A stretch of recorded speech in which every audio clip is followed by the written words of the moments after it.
તમામ મિત્રોને જય ભીમ. અને આજે ખાસ દિવસ છે. માર્ટિનભાઈને આજના દિવસે 2000ની સાલમાં રોબર્ટ એફ કેનેડી એવોર્ડથી સન્માનિત કરવામાં આવેલા. તો આ રોબર્ટ એફ કેનેડી એવોર્ડ અને રોબર્ટ એફ કેનેડી અને જ્હોન કેનેડી જે રાષ્ટ્રના પ્રમુખ હતા અમેરિકાના, તો એ વખતની રાજનીતિ અને તેમણે લીધેલા શિક્ષણ માટેના સ્ટેન્ડ ઉપર તમે વાત કરશો. અમેરિકાના ઇતિહાસમાં સૌથી મોટો વળાંક જે આવ્યો તે જ્હોન કેનેડી જ્યારે રાષ્ટ્રપ્રમુખ હતા ત્યારે આવ્યો. અને આપણે બધાને ખબર છે કે જેમ ભારતમાં નાત જાતની ગુલામી છે, એમ અમેરિકામાં રંગભેદ બહુ જ ઉગ્ર હતો. હોટલમાં કાળા લોકોને પ્રવેશ નહીં, બોર્ડ મારેલા dogs and blacks are not allowed. Bus stand ઉપર બેસવાની જગ્યાના પાટિયા અલગ, બાંકડા અલગ. શાળાઓમાં કાળા બાળકો, અશ્વેત બાળકો છે એ જઈ ન શકે. અને આ બધાનું આંદોલન ચાલતું હતું. એમાં નેતા તરીકે માર્ટિન લ્યુથર કિંગ ઉભરી આવ્યા. એક નાનકડી ઘટના, એક બેન અશ્વેત, એમનું નામ રોઝા પાર્ક,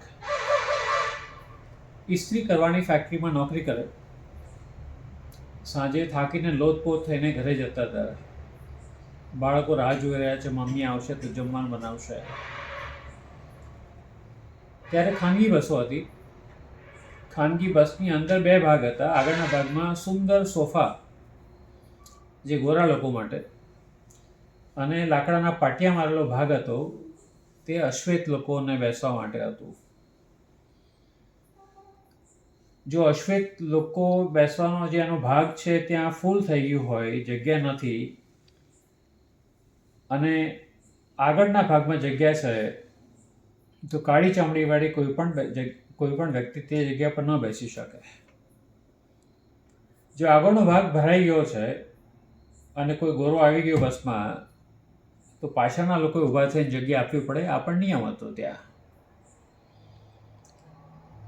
ઇતિહાસમાં આ દિવસ સાવ જુદો હતો. રોઝા પાર્ક બસમાં ચડ્યા, જોયું તો પાછળનો બધો ભાગ ભરાઈ ગયો છે, ભીડ છે બસમાં, આગળ ખાલી છે, એટલે આગળ ગોરાઓ સાથે બેસી ગયા.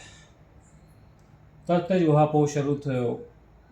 લોકોએ કંડક્ટરનું ધ્યાન દોર્યું. કંડક્ટર આવીને કહ્યું કે બેન ઊભી થા, તને નિયમ ખબર છે અહીંયાનો? એણે કહ્યું કે મને એક જ નિયમ ખબર છે, બસમાં બેસવું હોય તો ટિકિટ લેવી પડે ને મારી પાસે ટિકિટ છે. બવાલ વધતા ડ્રાઈવર પણ બસ ઊભી રાખીને આવી ગયો ત્યાં. બંને લોકોએ બહુ જ જીવાજોડી કરી. રોઝા પાર્ક એકના બે ન થયા. એટલે એમણે કહ્યું કે તો બસ આગળ નહીં જાય. વાંધો નહીં, હું એકલી થોડી ચાલીને ઘરે જઈશ, બધા લોકોને ચાલતા જવું પડશે. તે દિવસે આ વાત આખા શહેરમાં ફેલાઈ ગઈ અને અશ્વેત સમાજની મિટિંગ મળીને એમાં એક નેતા જોઈએ આપણો, એમાં માર્ટિન લ્યુથર કિંગની વરણી કરવામાં આવી. અને આપણને ખબર છે કે એણે આખું આંદોલન ચલાવ્યું. તે વખતે આ બસનો સંઘર્ષ ચાલ્યો અને છેલ્લે 1954માં સર્વોચ્ચ અદાલતનો ચુકાદો આવ્યો કે આ વ્યવસ્થા ખોટી છે. ત્યાર પછી જે પહેલું આવે અને જ્યાં જગ્યા મળે ત્યાં બેસવાનો એક નિયમ બન્યો. પણ અમેરિકામાં હજુ શાળાઓ એવી હતી કે ગોરા બાળકોની શાળામાં અશ્વેત બાળકોને પ્રવેશ ન હતો. સરકારે આ પણ નિયમ કર્યો કે કાળા બાળકો છે તે પેલી શાળામાં જઈ શકે છે. અને પહેલો દિવસ હતો કે કાળા બાળકોને એમના મા બાપ લઈને શાળામાં ગયા.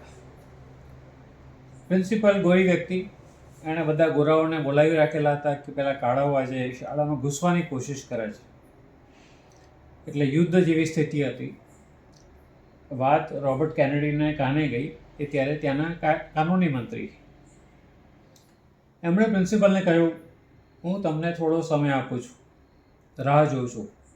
આટલી મિનિટમાં બહાર ઊભેલા બાળકો જો શાળાની અંદર નહીં હોય તો હું કેન્દ્ર સરકારના દળો મોકલી રહ્યો છું, લશ્કર મોકલી રહ્યો છું, ફેડરલ ટ્રુપ્સ મોકલી રહ્યો છું. આપણા ત્યાં શાળામાં મધ્યાહન ભોજનમાં અસ્પૃશ્યતાનું પાલન થાય તો આપણે અરજી કરીએ, કલેક્ટરને ત્યાં જઈએ, આવેદનપત્ર આપીએ, ધરણા કરીએ, ત્યારે કદાચ અઠવાડિયા પછી કોઈ એક હવાલદાર આવશે ગામમાં જવાબ લેવા માટે. અહીંયા આગળ એક શાળામાં બાળકને પ્રવેશ કરાવવા માટે કાયદા મંત્રી કહે છે કે બાળક અંદર નહીં હોય તો હું ફેડરલ ટ્રુપ્સ મોકલી રહ્યો છું. આનું નામ પ્રતિબદ્ધતા છે. દલિતોમાં 542માંથી 89 સંસદ સભ્યો દલિત હોવા છતાં શા માટે દેશમાં આબડછેટ ચાલુ છે? નવસર્જનનો અહેવાલ આબડછેટનો ગુજરાતનો અભ્યાસ બતાવે છે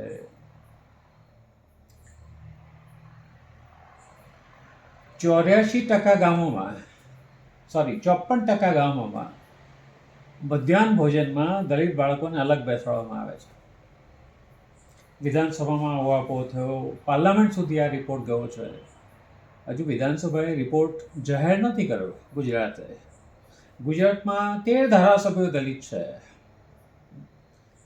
નવસર્જન બંધ થઈ જાય, એની પ્રવૃત્તિઓ સદંતર બંધ થાય એટલા માટે 2 ધારાસભ્યો દલિતો છે કે જેમણે આ ઠેકો હાથમાં લઈને સરકાર પર દબાણ મૂક્યું કે સંસ્થા બંધ કરાવી દો.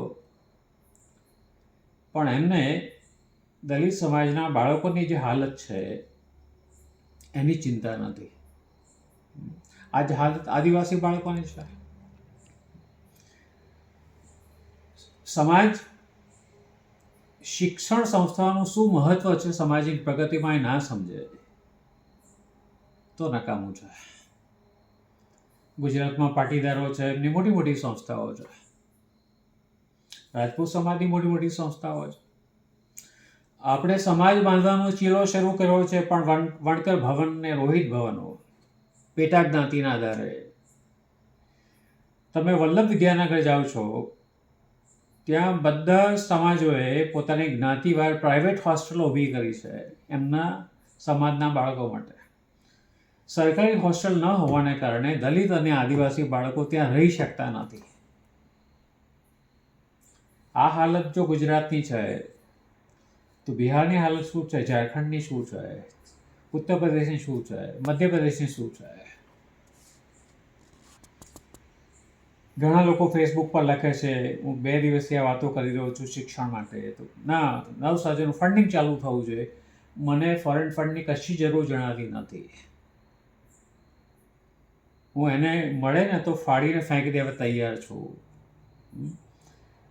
મને એ ચિંતા છે કે આઝાદીના 75 વર્ષ પછી ગુજરાતનો શિક્ષિત દલિત વર્ગ 13 ધારાસભ્યો હોવા છતાં, 84 સંસદ સભ્યો હોવા છતાં, 89 સંસદ સભ્યો હોવા છતાં શા માટે આ પરિસ્થિતિ સહન કરી રહ્યો છે એ મને સમજાઈ નથી રહ્યું. આ મારી વેદના છે. મને ખબર છે યુવાનોમાં પુષ્કળ આક્રોશ છે, ઉકળાટ છે, પણ આના વિશે ગંભીર વિચાર કરવો જ રહ્યો. આજના પ્રસંગે મને લાગે છે કે આ વ્યથા હું તમારી સાથે શેર કરું છું, જેથી આપણે સાથે બેસીને એનો કંઈ ઉકેલ લાવી શકીએ. જય ભીમ.